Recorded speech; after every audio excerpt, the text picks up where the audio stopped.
வணக்கம். BNS பெரோடே form உங்கள் மணிகண்டன் பேசுறேங்க. இது வந்து டே 4 மெடிசன் வீடியோங்க. ஆல்ரெடி இந்த மருந்தை பத்தி நிறைய பேருக்கு தெரியும், போட்டிருக்கீங்க வீடியோலாம். இருந்தாலும் நான் சொல்லி என்னன்னு கேட்டிருக்கீங்க. ஸோ அதை பத்தி தாங்க சொல்ல போறோம்.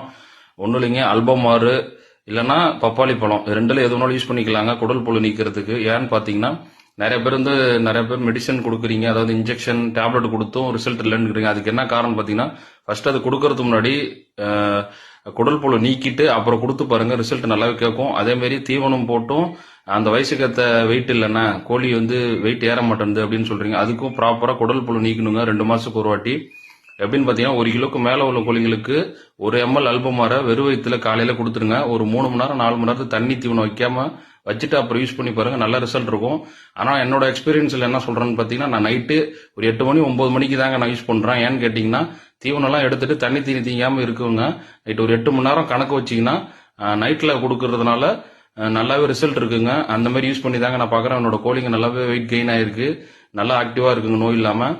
1 கிலோக்கு மேலே 1 ml 1 கிலோ கீழே உள்ளவங்களுக்கு 0.5 ml கொடுத்து பாருங்க, நல்ல ரிசல்ட்டாகவே இருக்குங்க.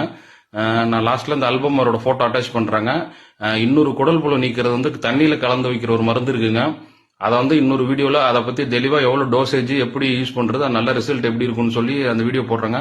இந்த பேஜ் பிடிச்சிருந்துச்சுன்னா ஃபாலோ பண்ணி சப்போர்ட் பண்ணுங்க ஃப்ரெண்ட்ஸ். இந்த வீடியோ பிடிச்சிருந்துச்சுன்னா ஷேர் பண்ணுங்க. நன்றி, வணக்கம்.